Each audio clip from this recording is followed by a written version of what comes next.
దేవుడు ఈ 10 ఆజ్ఞలను ఎందుకు ఇచ్చారు అని ధ్యానిస్తుంటే, ఆ ఆజ్ఞలు అనకూడదు, వాటిని ఆశీర్వాదాలను ఎందుకు అనుకోకూడదు మనం కదా? అవి ఆజ్ఞలు అన్నాం లేదా కట్టడలు అన్నాం. సంఘ కట్టడ ఎందుకు? సంఘ కట్టడ సంఘ అభివృద్ధి కోసం, సంఘ క్షేమం కోసం. ఆ కట్ట తప్పి తిరిగితే వారిని మన సంఘంలోకి తీసుకోం, అంతే. కులం కట్టడానండి, సంఘ కట్టడానండి, దేశ కట్టడం ఏదైనా సరే అది కట్టడ అంటే తప్పనిసరిగా చేయవలసింది. చేయకపోతే వారు మనకి చెందిన వారు కాదు. కాబట్టి మన దేవుడు ఈ యొక్క ఆజ్ఞలని కట్టడని వీటిని ఇచ్చింది ఎందుకు అంటే, మీరు అభివృద్ధిలోనికి రావడానికి, ఆశీర్వదించబడడానికి, మీరు విస్తరించడానికి ఈ యొక్క ఆజ్ఞలను కట్టడలను అనుగ్రహించారు. అయితే మన ఆజ్ఞలు, ఆజ్ఞ అంటే ఇక మనం దానికి వ్యతిరేకంగా వెళ్ళడానికి ఏది లేదు.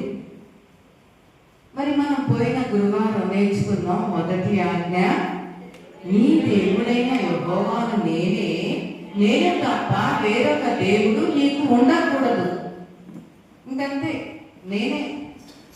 మా నాన్నగారు తిరుపతి నాగభూషణం గారు అంతే. రెండో నాన్న ఉంటారా? ఉండరు. పిలుచుకుంటాం ప్రేమగా కదా నాన్న కదా. మా అన్నయ్యకి 3 అబ్బాయిలు కాబట్టి మా తమ్ముడికి అమ్మాయిలు పుడితే ఎవరిని పిలిపించుకుంటారంటే వాళ్ళు నాన్ననే అంటారు. వాళ్ళ పెద్దమ్మని అమ్మ అన్నారు. అంటే మా వదిలమ్మ గారు ఎంతో పొంగిపోతారు. నన్ను అమ్మ అని పిలుస్తుంది, మా అన్నయ్య నన్ను నాన్న అంటున్నాడు అన్న కుమార్తెలని. మా తమ్ముడు కూతురు 2 నాకు పాస్టర్ గారి కూతురు. ఆ 3 పిల్లలు, ఒక బాబు. వాళ్ళు పిలుస్తుంటే, నాన్న అని పిలుస్తుంటే ఎంతో ఆనందం. అలా కానీ ఎవరు వారు? పాస్టర్ గారి కుమార్తెలే, కుమారుడే. మనం ఎంత ముద్దుగా పిలుచుకున్నా, ఎంత ఆనందంగా పిలుచుకున్నా తండ్రి మాత్రం పాస్టర్ గారు, నాన్న పాస్టర్ గారి యొక్క అన్నగారు. అక్కడ మనమైనా అంతే. కాబట్టి నీ తండ్రిని నేనే, నీ దేవుడును నేను తప్ప మీకు ఎవరు ఉండకూడదు. పైన ఆకాశమంత కానీ, కింద భూమి అందు కానీ, భూమి ఉన్న రూపాన్ని చేసుకోకూడదు, ఈ విగ్రహాన్ని నీవు పూజించకూడదు. ఎందుకంటే అక్కడ ఇచ్చాడు. చదువుకున్నాం కదా, 7వ వచనమా 6వ వచనమా?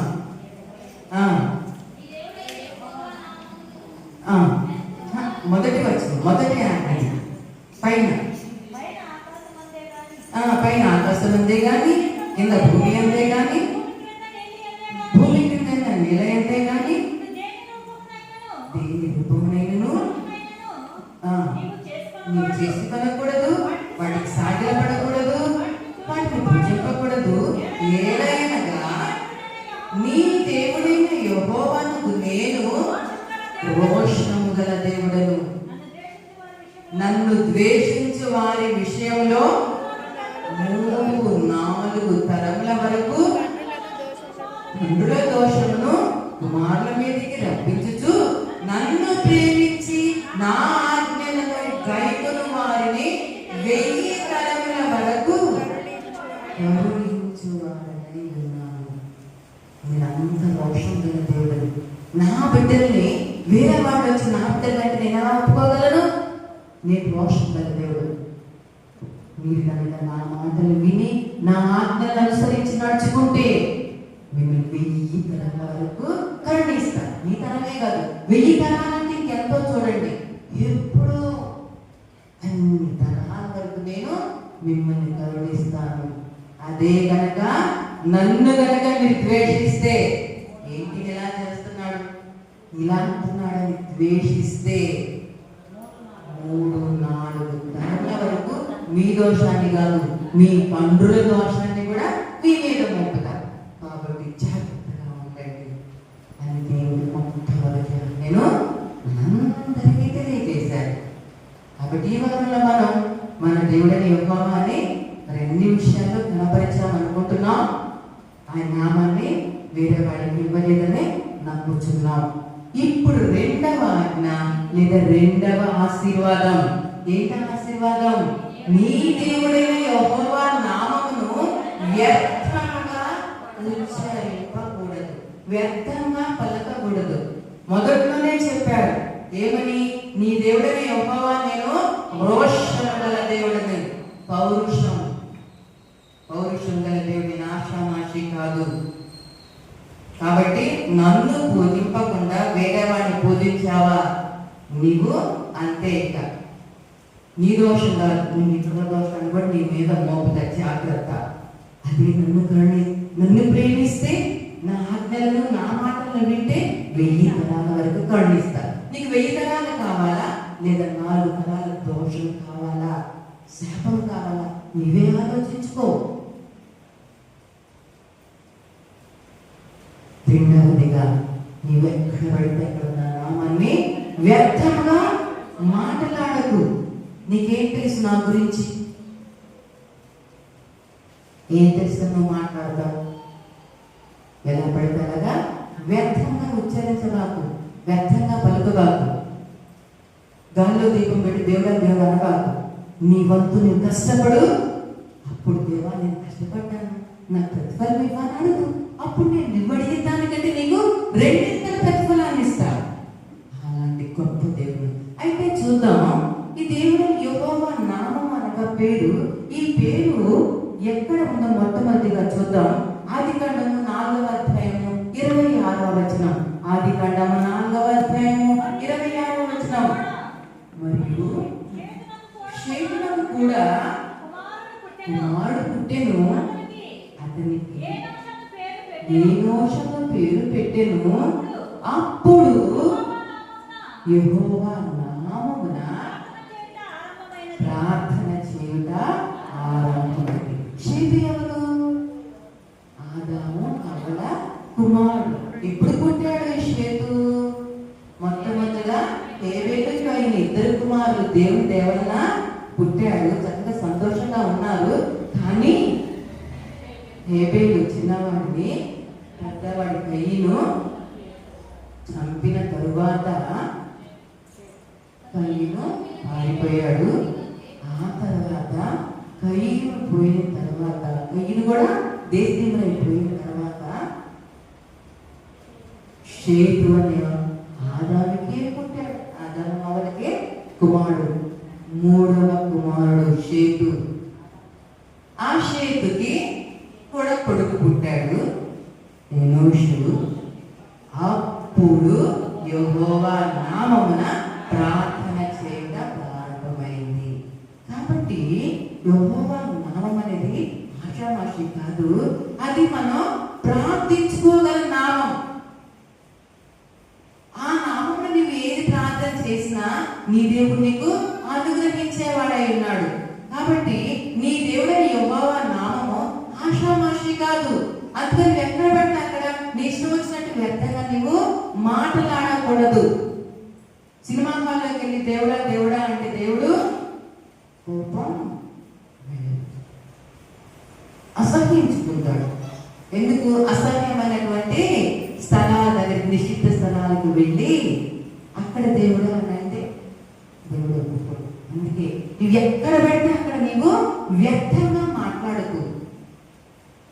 నీ వ్యర్థంగా మాట్లాడు. ఎందుకంటే నువ్వు ప్రార్థన చేయడానికి ఎవరో ఒకరు ఉండాలి.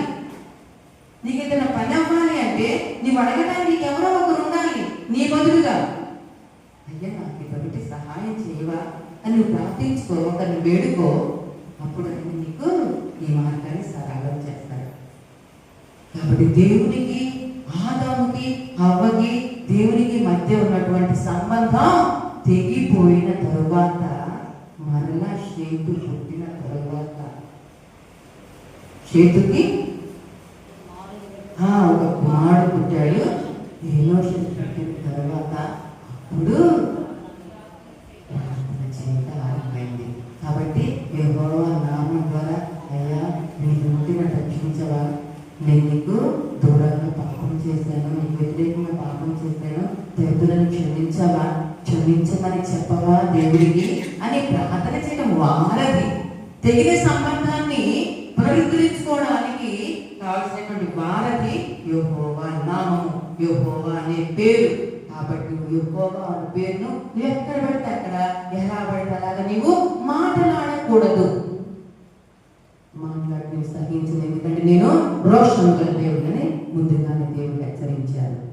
కాబట్టి మన దేవుడైన యెహోవా నామము మనకి ఒక వారధి, మనకి ఒక అనుసంధానకర్త.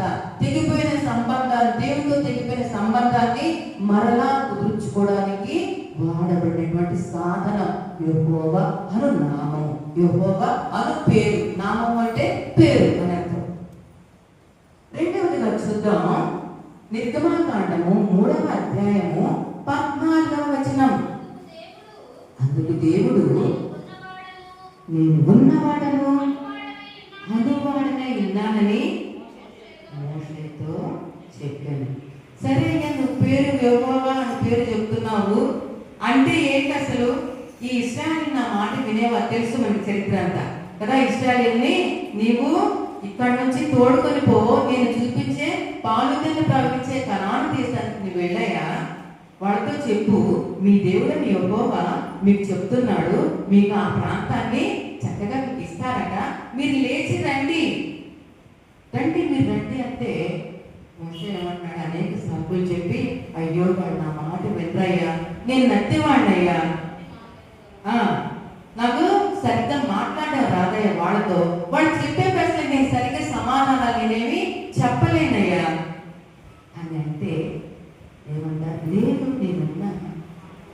వాళ్ళు కనుక అడిగితే నువ్వు చెప్పు, ఏమని చెప్తావు? అసలు ఎవరయ్యా ఆ దేవుడు ఎవరు అని అంటే ఏమని చెప్పాలి? ఉన్నవాడను అను, నేను ఉన్నాను, నేనున్నా అని చెప్పేవాడను అని చెప్పు. నా పేరు నేను ఇంకేం పేరు చెప్తాను? నేను ఉన్నాను, నిన్ను విడిపించకు, నీ క్షేమాన్ని ఇవ్వడానికి, నిన్ను అభివృద్ధిపరచడానికి, నిన్ను విస్తరింపచేయడానికి, నిన్ను ఫలింపచేయడానికి ఒక వ్యక్తి ఉన్నాడు. నేనున్నా అని నీకు అభయాన్ని ఇచ్చే దేవుడు ఉన్నాడు. ఆ దేవుడి పేరే యెహోవా అని చెప్పు. కాబట్టి ఆ యెహోవా నామాన్ని నీవు ఎక్కడ పడితే అక్కడ ఉచ్చరించబాక, ఎక్కడ పడితే అక్కడ పలకబాకు. ఎందుకంటే నీ దేవుడు నిన్ను కోప్పడతాడు. ఎందుకంటే ఆ రోషం గల దేవుడు. యెహోవా అంటే అర్థం ఉన్నా, నేనున్నా, నీకెందుకు నువ్వు వెళ్ళిపో. పాఠాలు అనేక సార్లు నాకు చెప్తారు, నువ్వు భయపడకుండా నువ్వు వెళ్ళు. నేను ఆల్రెడీ చెప్పేస్తాను, నీకు భయం లేదా వెళితే. అయినా భయం, అయినా మనుషులకి మనకి భయం ఉంటుంది, కానీ నువ్వు భయపడద్దు. ధైర్యంగా అక్కడ కూర్చోతావు, నిన్నేమను. నిజమే, సింహం ఎక్కడ కూర్చుంటే అదే దాని సింహాసనం అవుతుందంట.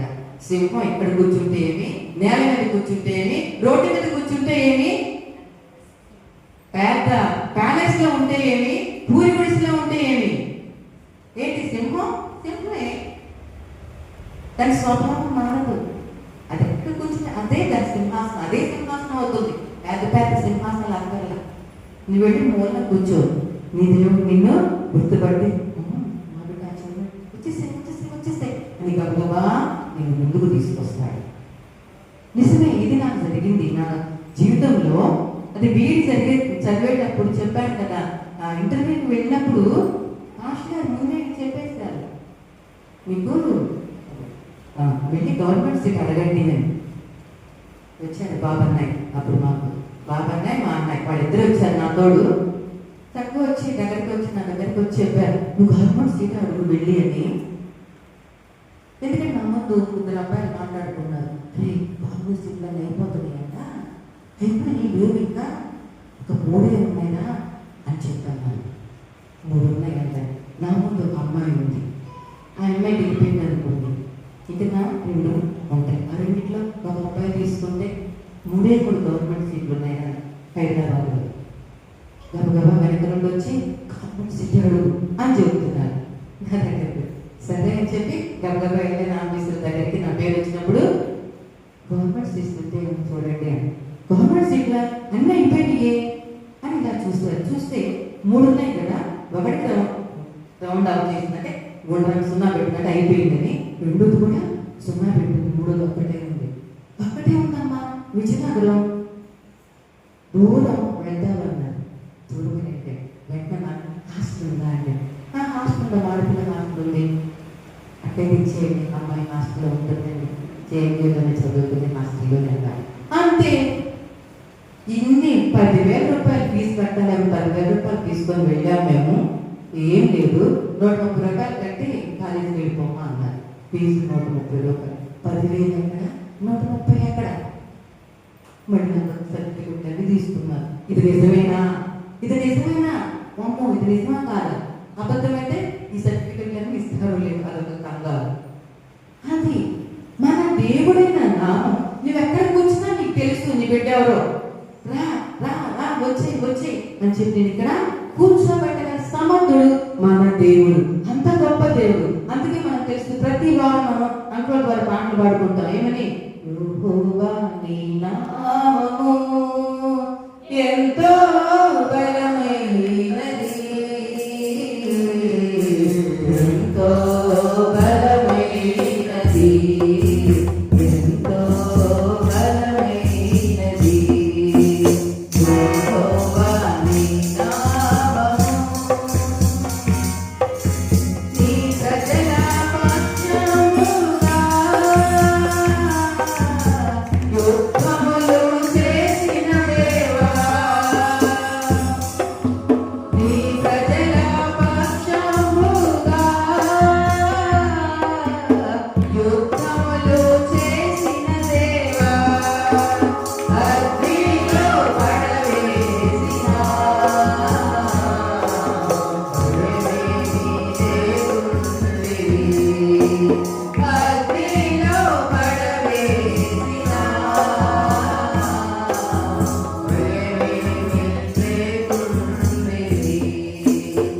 యెహోవా నీ నామము ఎంతో బలమైనది, ఎంతో బలమైనది, ఎంతో బలమైనది. కాబట్టి మన దేవుడిని యెహోవాకి తెలుసు. నువ్వు ఎక్కడ ఉన్నావో, నువ్వు ఎక్కడికి వచ్చినావో తెలుసు, నువ్వు ఎక్కడ నిలబడ్డావో తెలుసు, నువ్వు ఎక్కడ ఏం చూస్తున్నావు నీకు అన్నీ తెలుసు. నీవే కనుక నన్ను నేనున్నాను అనే వాడని నేను అని కనుక నమ్మితే నా దగ్గరికి వస్తావు, నేను నా దగ్గరికి తెచ్చుకుంటా. నేనున్నా కదా, నీకెందుకు భయం? నేనున్నా కదా, నేను చూసుకుంటా కదా, నీకెందుకు భయం అని ధైర్యాన్ని చెప్పండి. నామము యెహోవా నామము, మన దేవుడైన యెహోవా నామము. అందుకే ఆయన నామాన్ని నువ్వు ఎక్కడ పెడితే అక్కడ వ్యర్థంగా ఉచ్చరింపదు, వ్యర్థంగా పలకదు. చివరిగా చూద్దాం. ఇప్పుడు మనం పాడుతున్నాం కదా, యెహోవా నామము ఎంతో బలమైనదని. సామెతల గ్రంథం 18వ అధ్యాయము 10వ వచనం. సామెతల గ్రంథం 18వ అధ్యాయము 10వ వచనం. యెహోవా నామము బలమైన దుర్గము, నీతిమంతుడు అందులోనికి పరుగెత్తి సురక్షితముగా నుండు. అందరూ అనలైజ్ చేసుకోండి, పెన్నున్న వాళ్ళందరూ. సామెతల గ్రంథం 18వ అధ్యాయము 10వ వచనం. ఈ రిఫరెన్స్ కోసమే నేను ఒక 5 నిమిషాలు లేపింది. నాకు చాలా ఇష్టమైనటువంటి వాక్యం, చాలా ఇష్టం. అందరూ అనలైజ్ చేసి అందరికి అండర్స్టాండ్ చేయండి. యెహోవా నామము బలమైన దుర్గము, నీతిమంతుడు అందులోనికి ప్రవేశించి సురక్షితముగా నుండును. ఇక భయం లేదు. ఎందుకంటే ఆయన నామం ఎలాంటిది? బలమైన దుర్గము. దుర్గము అంటే కోట. కోట అంటే ఎవరు రారు, అది ఇంకా బలంగా ఉంది. బండరాయితో కట్టబడి ఉంది కోట. కోట మామూలు ఇళ్ళతో ఇటుకరాళ్ళతో కట్టబడి కోటలు. కోటలు ఎంత ఉంటాయి? ఇంత వెళ్తూ ఉంటాయి. విజయనగరం నేను చదువుకున్న మహారాజా కాలేజీలో మాకు ప్రహరీ ఉంటుందన్నమాట. అది కోట. కోటలోనే మా కాలేజీ. వెళ్ళి చూస్తే ఇంత వెడల్పు ఉంటుంది, ఇంత వెడల్పు ఉంటుంది అనమాట. పెద్ద పెద్ద బండరాలతో కట్టబడింది ఆ గోడ. చెప్పారు పెద్ద గేటు, అంటే ఆ గేట్లో ఇంకో చిన్న గేటు, ఆ చిన్న గేట్ నుంచి మేము వెళ్తామని లోపలికి. కాబట్టి ఇంక దాంట్లో వెళ్ళినట్టు ఇంకెందుకు భయం? ఎవరన్నా వస్తారా? ఎట్లొచ్చైనా వస్తారా? ఎవ్వరు రావడానికి వీలేదు. నీ బిడ్డల్ని ఏదైనా నాశనం చేయడానికి, లేకపోతే నీ బిడ్డల్ని ఏదో ఒకటి ఇబ్బంది పెట్టడానికి ఎవరు రావడానికి వీల్లేదు. ఎందుకంటే నీ బిడ్డలు నా దగ్గర సురక్షితంగా ఉన్నారు. నేను చుట్టూ పెద్ద గోడలు నిర్మించాను, కోట గోడలాగా నేను ఉన్నాను. కాబట్టి ఇంకెందుకు నీకు భయం? సురక్షితంగా ఉంటావు. నీ ప్రక్కన 1000 మంది పడను, నీ కుడి ప్రక్కన 10,000 మంది కూలినను అపాయము నీ యొద్దకు రాదు, ఏ తెగులును నీ గుడారమును సమీపించదు. నిజమే చెప్తూ ఉన్నాను ప్రియమైన దేవుని బిడ్డలారా. డిఎస్సి రాస్తే ఎంతో మంది బిడ్డలు ఉన్నారు. మా ఇంట్లో కూడా చాలా మంది ఉన్నారు. మా ఇంట్లో కూడా మా తమ్ముడు, మా చెల్లి, మా కుమార్తె, మా అక్క కుమార్తె, మా అక్క కుమారుడు, మా అన్నయ్య కుమారుడు, 5 ఉన్నారు డిఎస్సి రాసి. మంచి మార్క్స్ వచ్చినాయి. అయినా భయం. కానీ చెప్తాను ప్రియమైన దేవుని బిడ్డలారా, నీ దేవుడు బలమైన దుర్గంగా ఉండాలి. భయపడవద్దు. నీకు వ్యతిరేకంగా రూపించబడిన ఏ ఆయుధము వర్తిల్లదు. నీ దేవుడు నీకు చాలా మార్క్స్ ఇచ్చాడు. నిజమే. ఇక్కడ చూసుకుంటుంటే చాలా మందికి కొంచెం మార్క్స్ తక్కువే వచ్చినాయి. ఈరోజు వేరే ఒక టీచర్ గారి పాప వచ్చింది. ఆ పాపను కూడా అమ్మ నీకు ఎన్ని మార్క్స్ వచ్చినాయి అంటే ఎంతండి 53 ఏమో అయింది. కానీ మా బిడ్డకి మాత్రం దేవుడు మంచి మార్క్స్ ఇచ్చాడు. 70లో ఉన్నారు, 72 ఒకరు, 73 ఒకరు, 80 ఒకరు, 83 ఒకరు. అలాగా దేవుడు మా బిడ్డలకి మంచి మార్క్స్ ఇచ్చారు. ఇంకెందుకు భయం? అవి నన్ను కాపాడే దేవుడు నా బిడ్డలు కాపాడతాడు కదా, వాళ్ళకు కూడా ఇస్తాడు కదా. ఇస్తాడని నమ్మండి. ప్రియమైన కుటుంబ సభ్యులారా, భయపడవద్దు. నీ దేవుడైన యెహోవా నామం నీకు బలమైన దుర్గంగా నీ చుట్టూ ఉంది. ఎన్ని అపాయాలు వచ్చిన ఎవరు నీ యొక్క ఉద్యోగాన్ని తీసివేయలేరు. నీకు వచ్చిన సీటుని, నీకు వచ్చిన ప్లేస్మెంట్ ఎవరు ఆపలేరు. అలాగే ఎంతమంది అయితే దేవుని నామాన్ని బలమైన దుర్గంగా ఉంచుకొని ప్రార్థిస్తున్నారు, వారందరికీ దేవుడు ఒకటే ఒక మాట చెప్తున్నారు. యెహోవా నామము బలమైన దుర్గము, నీతిమంతుడు అందులోనికి పరుగెత్తి. నిదానంగా నడవబాగా, స్పీడ్కి పరిగెత్తు, గబగబా పరిగెత్తు. అయిపోయింది. స్పీడ్కి పరిగెత్తు. దేవుడు సురక్షితంగా ఉంచుతాడు. నిజమే. యెహోషువ గ్రంథం 6వ అధ్యాయం 20వ వచనంలో మనకు తెలుసు, రాహాబును వేసి ఏం చేసింది? యెహోవా దేవుని, ఇశ్రాయేలు దేవుడైన యెహోవా యొక్క ఆ దేశం నుంచి వచ్చారా మీరు? నీ దేవుడు ఎలా అంటే కూడా మాకు తెలుసు. ఏం చేసి అప్పుడు 6వ అధ్యాయం 20వ వచనం, యెహోషువ గ్రంథం 6వ అధ్యాయం 20వ వచనం, ఎరుకోని వేగు చూచుటకు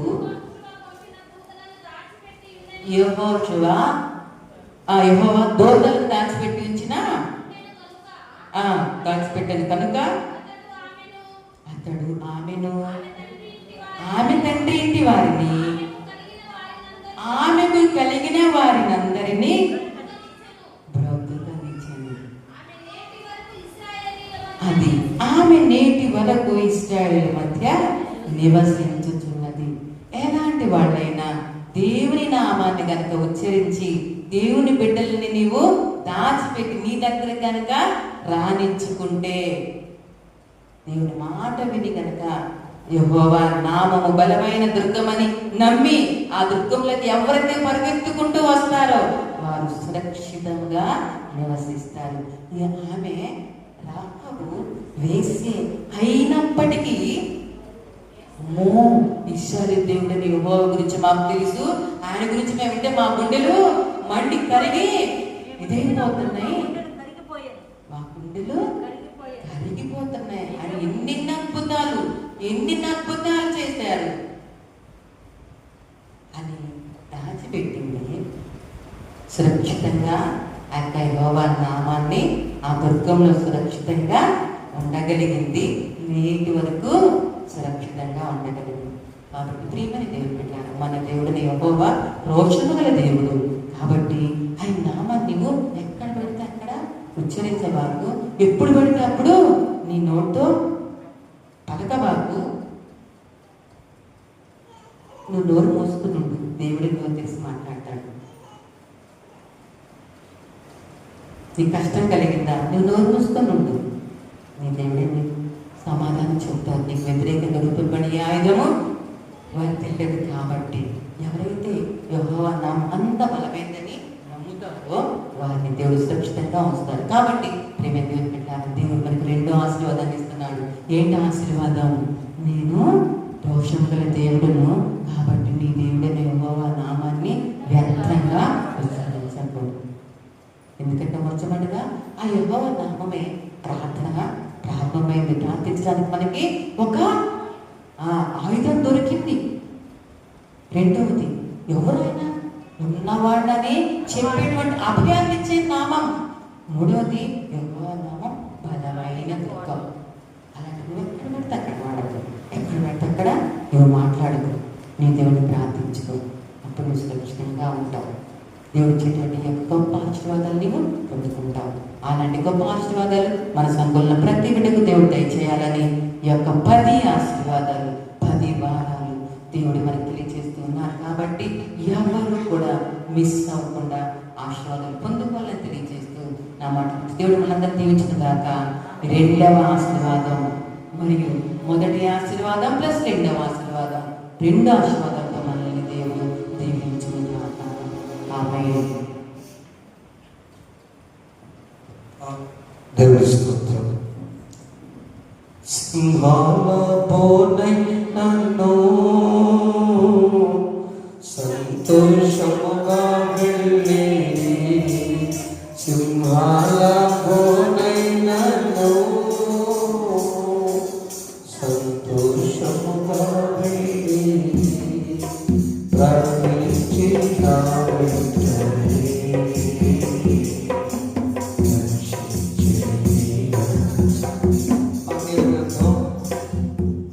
ఎవరైతే పరిగెత్తుకుని వెళ్తారో, ఆయన నామాన్ని ధైర్యంగా కష్టమైన బాధ అయిన శ్రమైన వెళ్తారో, దానియేలు గుహలో వేశారు.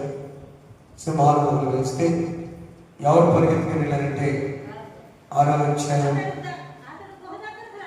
1 నిమిషమా 6వ అధ్యాయం 19వ వచనంలో దానియేలు దిగులు పట్టలేదు. దానియేలు పూజిస్తుంది యెహోవా నామాన్ని. 1 నిమిషం. దానియేలు పూజిస్తుంది ఎవరిని? రాహాబు దేవుడు ఎవరు?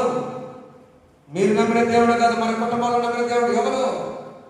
యేసుక్రీస్తు. యెహోవా నామము గొప్ప నామము, ఆయుధము, బలమైనది. నీ కుటుంబాల్లో సమస్యలు, శోధనలు, కన్నీరు, ఆర్థిక సమస్య, బిడ్డల గురించి, అనారోగ్య సమస్యలు అన్నప్పుడు రెండవ ఆజ్ఞ. ఎందుకంటే రెండవ ఆజ్ఞ పూజించడం. రెండవ రాజు దొరకు చూడండి, అక్కడ రాజుగారు పరిగెత్తుకుంటారు. తెల్లవారుజామున రాజు వేగిరమై లేచి సింహంలో చాలా నా ప్రేమ దేవుని పెట్టారు. సాంప్రదాయంలో చెప్పిన మాట యెహోవా నామము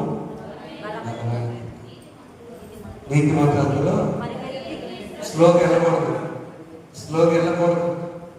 దేవుని సన్నిధికి స్లోగా వెళ్ళకూడదు. దేవుని సన్నిధికి పరిగెత్తుకుంటున్నాం. దేవుని సన్నిధిని ఎలా వెళ్తున్నాము? చక్కగా మీరందరూ పరిగెత్తుకు చేసి ఒకసారి అందరు పనులు వచ్చి చాలా సంతోషం. దేవుడు మిమ్మల్ని దీవించిన యేసయ్య గురించి అక్కడ బయట మాట్లాడు. ఏ దేవుని విమర్శించక యాహ్వే YHWH ఆయన నామం యాహ్వే. నాకు కొత్తగా పలకడం చేతగా బైబిల్ కార్యం అంటే ఆ మణిపూర్ వరకు నేను నవ్వుకుండా మాట్లాడితే డైరెక్ట్గా ప్రిన్సిపల్ చూసిన లోపలించు దినుదమ్మినిగా యాహ్వే. ఆయన బలమైన నామం వచ్చి అట్లంటే మస్ అయిపోతుంది. మోక్షం ఆయన నామని ఎక్కడ పడితే అక్కడ మాట్లాడు. రోడ్ల మీద డిస్కస్ చేయకు. డినామినేషన్ చెప్పుకోకూడదు. ఎవరు గొప్ప ఏ చర్చలు చెప్పుకోకూడదు. ఎందుకు? ఆయన నామము గొప్ప నామం, బలమైన నామం. ఆయన నామము పరిశుద్ధమైన నామం. ఆయన నామము నిన్ను బ్రతికించే నామం. దానియేలు బ్రతికించిన నామం. రాహాబు ద్వారా ఎరుకో గోడను స్తుతిస్తే కదా, ఎరుకను స్తుతిస్తేనే దేవలోకి మొత్తం పడిపోయిన నామం. ఈ కుటుంబంలో చిన్నపిల్లలతో ప్రార్థన చేస్తాం, భార్య భర్తలు కలిసి ప్రార్థన చేస్తాం. సమస్య వచ్చినప్పుడు మీరే మాట్లాడండి. ఎవరు తెచ్చదు, ఎవరు తెచ్చలేరు కూడా చెప్పుకునేవి కాదు సమస్య. ఎవరు లేని లోకం, దేవుని నామం ఉండాలి, నీవు నీ కుటుంబ సభ్యులు ఉండాలి. అప్పుడు ఆ చుట్టూ ఉన్న దుర్గము మీ కోటంత మహారాజు కోట, దేవుని దుర్గము దేవదూతలతో కంచి వేసి ప్రార్థన చేసుకుని మోకరించి సింహాల ఓనైనను సంతోషముగా వెళ్ళి ప్రార్థించి నా వెంటనే రక్షించే నీ హస్తము. పౌలు శీలను బంధించి చెరసాలలో వేసిన పాటలతో ప్రార్థించగా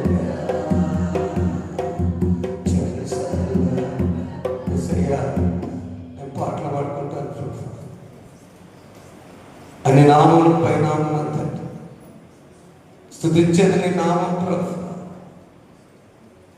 ప్రార్థన చేసుకున్నాం. ఒక్కసారి అందరూ ఒక్క నిమిషం ప్రార్థన చేస్తాం. ఒక్క నిమిషం అందరూ ప్రార్థన చేస్తాం. మీడియా చూస్తున్న వారు ప్రార్థన చేస్తాం, వింటున్న వారు ప్రార్థన చేస్తాం.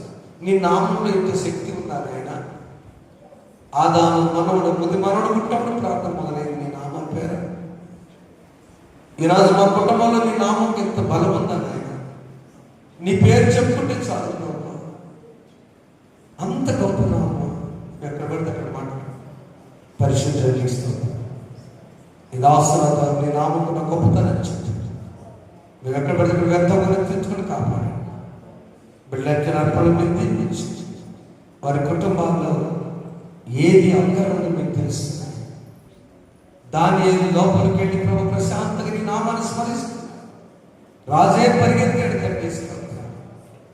అయా శత్రువులను తప్పించడానికి ఎరిక గోడలు పగలడానికి నామాన్ని స్తుతించాడు. పాటలు పాడుకుంటూ జైలులో ఉండి చెరసాలలో ఉండి చేతులు కొట్టడానికి కూడా కష్టమైన పరిస్థితుల్లో నీ నామాన్ని స్తుతించాడు. మా బిడ్డలు మేము కూడా అలా నీ నామాన్ని ఘనపరిచాడు, స్తుతించేవారిగా చేయండి. ప్రతి సమస్య యేసు నామములో తొలగిపోవుగాక. మూడవ ఆశీర్వాదం రాబోతున్నాం. ఈ రెండు ఆశీర్వాదం నింపండి. యేసు నామములో కూర్చున్నాం తండ్రి, ఆమేన్. పరలోక వందనములు తండ్రి, నామం పరిశుద్ధపరచుగా, నీ రాజ్యం వచ్చుగా, నీ చిత్తము పరలోకమందు నెరవేర్చినట్లు భూమి అందరూ నెరవేరుగా. మా దమ్మెడు మాకు దయచి వాడిని ప్రార్థన చేసిన మేము క్షమించిన ప్రకారం మా ప్రార్థనను క్షమించు. చదువుతే అదృష్టం తప్పించు. రాజ్యము శక్తియు మహిమై దేవుడు నీవేందుని. ఆమేన్. మన తండ్రి దేవుని ప్రభువైన యేసుక్రీస్తు వారి కృప, పరిశుద్ధాత్మ నేను సహవాసం ఇప్పుడెల్ల సదాకాలం నీకు తోడండి. అన్ని నామలు కంటే నామలు స్మరించు ఘనపరచులకు సహాయం చేయను గాక. ఆమేన్.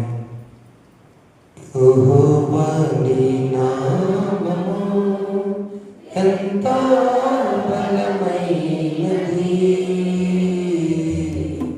ఎంతో బలమైనది, ఎంతో బలమైనది, ఎంతో బలమైనది.